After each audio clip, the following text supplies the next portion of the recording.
News next top ನ್ಯೂಸ್ಗೆ ಸ್ವಾಗತ. ನಾನು ದರ್ಶನ್ ಶೆಟ್ಟಿ ನಾರ್ಕಳಿ. ಟಾಪ್ ನ್ಯೂಸ್ ನೋಡೋಣ. ಅದಕ್ಕೂ ಮುನ್ನ ಈ ಕ್ಷಣದ ಹೆಡ್ಲೈನ್ಸ್. ವಿರೋಧಗಳ ನಡುವೆ ಜಿ ಕಾಯ್ದೆ ವಿರುದ್ಧ ನಿರ್ಣಯ ಅಂಗೀಕಾರ. ರಾಜ್ಯ ಸರ್ಕಾರದ ನಿರ್ಧಾರ ಅಕ್ರಮವೆಂದ ವಿಪಕ್ಷ. ಸ್ಪೀಕರ್ ನಡೆ ವಿರುದ್ಧ ಅಸಮಾಧಾನ. ಉದ್ಯೋಗಾಕಾಂಕ್ಷಿಗಳಿಗೆ ರಾಜ್ಯ ಸರ್ಕಾರದಿಂದ ಶುಭ ಸುದ್ದಿ. ಶೀಘ್ರದಲ್ಲೇ ಪಾಲಿಟೆಕ್ನಿಕ್ ಇಂಜಿನಿಯರಿಂಗ್ ಕಾಲೇಜುಗಳ 2000 ಬೋಧಕ ಹುದ್ದೆಗಳ ನೇಮಕಾತಿ. ತಾಂತ್ರಿಕ ಶಿಕ್ಷಣ ಇಲಾಖೆ ಪ್ರಸ್ತಾವನೆಗೆ ಅಸ್ತು. ನಮ್ಮ ಮೆಟ್ರೋ ಪ್ರಯಾಣ ದರವಾಯಿತು ಮತ್ತಷ್ಟು ದುಬಾರಿ. ಫೆಬ್ರವರಿ 9ರಿಂದ 5% ಟಿಕೆಟ್ ದರ ಏರಿಕೆ ಜಾರಿ. ಬಿಎಂಆರ್ಸಿಎಲ್ ವಿರುದ್ಧ ಪ್ರಯಾಣಿಕರ ಅಸಮಾಧಾನ. ರಾಜ್ಯ ಸರ್ಕಾರದ ಶಕ್ತಿ ಯೋಜನೆ ಎಫೆಕ್ಟ್. ಪೋಷಕರು ಬೈದಿದ್ದಕ್ಕೆ ಆಧಾರ್ ಹಿಡಿದು ಮನೆ ಬಿಟ್ಟ 13ರ ಬಾಲಕಿ. ಗ್ಯಾರಂಟಿ ಯೋಜನೆ ಅವಾಂತರಕ್ಕೆ ಪೋಷಕರು ಕಂಗಾಲು. ಸುಕ್ಷೇತ್ರ ಮೈಲಾರಲಿಂಗೇಶ್ವರ ಜಾತ್ರೆಯಲ್ಲಿ ಹೊರಬಿತ್ತು ವರ್ಷದ ಕಾರಣಿಕ. ಸಂಪಾಯಿತಲೆ ಪರಾಕ್ಕೆಂದ ಗೊರವಯ್ಯ. ದೇವವಾಣಿ ಕೇಳಿ ಭಕ್ತರ ನಿಟ್ಟುಸಿರು. ನರೇಗಾ ಕಾಯ್ದೆಯನ್ನು ರದ್ದುಗೊಳಿಸಿ ವಿಬಿಜಿ ರಾಮ್ಜಿ ಕಾಯ್ದೆಯನ್ನು ಜಾರಿಗೆ ತಂದಿರುವ ಕೇಂದ್ರ ಸರ್ಕಾರದ ನಡೆಯ ವಿರುದ್ಧ ರಾಜ್ಯ ಸರ್ಕಾರ ನಿರ್ಣಯ ಅಂಗೀಕರಿಸಿದೆ. ಈ ಕಾಯ್ದೆಯನ್ನು ವಿರೋಧಿಸಲೆಂದೇ ಕರೆಯಲಾಗಿದ್ದ ವಿಶೇಷ ಅಧಿವೇಶನದಲ್ಲಿ ವಿಪಕ್ಷಗಳ ವಿರೋಧಗಳ ನಡುವೆಯೂ ಸಿಎಂ ಸಿದ್ದರಾಮಯ್ಯ ಮಂಡಿಸಿದ ಅಧಿಕೃತ ನಿರ್ಣಯವನ್ನು ವಿಧಾನಸಭೆಯಲ್ಲಿ ಅಂಗೀಕರಿಸಲಾಗಿದೆ.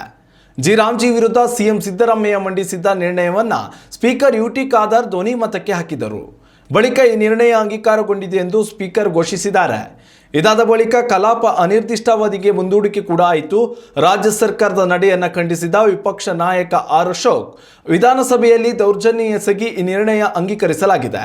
ಸ್ಪೀಕರ್ ಕೂಡ ಈ ವಿಚಾರದಲ್ಲಿ ಸರಿಯಾದ ನಡೆ ಅನುಸರಿಸಿಲ್ಲ ಎಂದು ಆಕ್ರೋಶ ಹೊರಹಾಕಿದ್ದಾರೆ. ಉತ್ತಮ ಸಂಸ್ಕಾರಯುತ ಶಿಕ್ಷಣದೊಂದಿಗೆ VSS English medium CBSE school Udupi Muddur. ನರ್ಸರಿಯಿಂದ 10ನೇ ತರಗತಿವರೆಗೆ ಶಿಕ್ಷಣದ ಜೊತೆಗೆ 5ರಿಂದ 10ನೇ ತರಗತಿವರೆಗಿನ ವಿದ್ಯಾರ್ಥಿನಿಯರಿಗೆ ಉತ್ತಮ ಹಾಸ್ಟೆಲ್ ಸೌಲಭ್ಯವೂ ಇದೆ. ನಿಮ್ಮ ಮಕ್ಕಳ ಪ್ರವೇಶಾತಿಗಾಗಿ ಈ ಸಂಖ್ಯೆಗೆ ಕರೆ ಮಾಡಿ.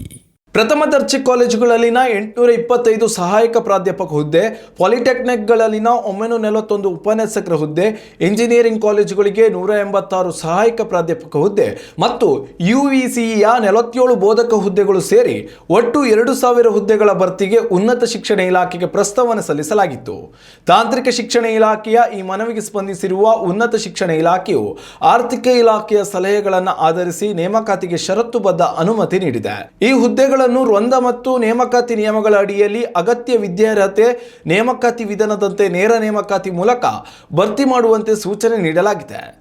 ರಾಜ್ಯ ರಾಜಧಾನಿ ಬೆಂಗಳೂರಿನಲ್ಲಿ ಟ್ರಾಫಿಕ್ ರಹಿತ ಪ್ರಯಾಣಕ್ಕಾಗಿ ನಮ್ಮ ಮೆಟ್ರೋವನ್ನು ಬಹುತೇಕರು ಅವಲಂಬಿಸಿದ್ದಾರೆ. ಆದರೆ ನಮ್ಮ ಮೆಟ್ರೋ ಟಿಕೆಟ್ ದರ ಏರಿಕೆ ಆಗುತ್ತಲೇ ಇದ್ದು ಟ್ರಾಫಿಕ್ ಕಾಟ ತಪ್ಪಿಸಲು ಹೋಗಿ ಸಿಟಿ ಮಂದಿ ದರ ಏರಿಕೆ ಕಾಟಕ್ಕೆ ಸಿಲುಕಿದಂತೆ ಆಗಿದೆ. ಇದೀಗ ನಮ್ಮ ಮೆಟ್ರೋ ಪ್ರಯಾಣ ದರವನ್ನು 5% ಏರಿಕೆ ಮಾಡಲು ರಾಜ್ಯ ಸರ್ಕಾರ ಅನುಮೋದನೆ ನೀಡಿದೆ. ಫೆಬ್ರವರಿ 9ರಿಂದಲೇ ದರ ಏರಿಕೆಯು ಜಾರಿಗೆ ಬರಲಿದೆ ಎಂದು ಬಿಎಂಆರ್ಸಿಎಲ್ ಸೂಚನೆ ನೀಡಿದೆ.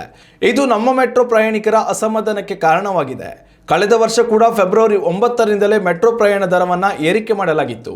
ಈ ಬಾರಿಯೂ ಫೆಬ್ರವರಿ 9ರಿಂದಲೇ ಟಿಕೆಟ್ ದರ ಮತ್ತಷ್ಟು ಏರಿಕೆ ಕಾಣಲಿದೆ.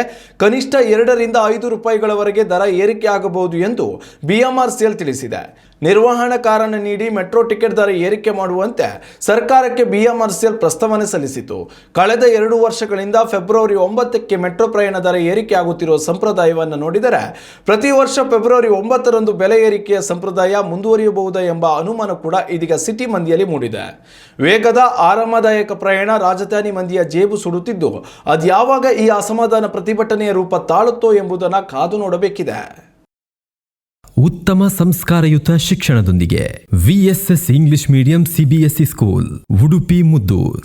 ನರ್ಸರಿಯಿಂದ 10ನೇ ತರಗತಿವರೆಗೆ ಶಿಕ್ಷಣದ ಜೊತೆಗೆ 5ರಿಂದ 10ನೇ ತರಗತಿವರೆಗಿನ ವಿದ್ಯಾರ್ಥಿನಿಯರಿಗೆ ಉತ್ತಮ ಹಾಸ್ಟೆಲ್ ಸೌಲಭ್ಯವೂ ಇದೆ. ನಿಮ್ಮ ಮಕ್ಕಳ ಪ್ರವೇಶಾತಿಗಾಗಿ ಈ ಸಂಖ್ಯೆಗೆ ಕರೆ ಮಾಡಿ. ರಾಜ್ಯದ ಮಹಿಳೆಯರಿಗೆ ಅನುಕೂಲವಾಗಲಿ ಎಂಬ ಉದ್ದೇಶದಿಂದ ರಾಜ್ಯ ಸರ್ಕಾರವು ಶಕ್ತಿ ಯೋಜನೆಯನ್ನ ಜಾರಿಗೆ ತಂದಿದೆ. ಆದರೆ ಇದೇ ಶಕ್ತಿ ಯೋಜನೆಯ ಲಾಭ ಪಡೆದ 13ರ ಬಾಲಕಿ ತನ್ನ 9 ವರ್ಷದ ತಮ್ಮನೊಂದಿಗೆ ಮನೆ ಬಿಟ್ಟು ಹೋದ ಘಟನೆಯೊಂದು ರಾಜ್ಯ ರಾಜಧಾನಿಯಲ್ಲಿ ಬೆಳಕಿಗೆ ಬಂದಿದೆ.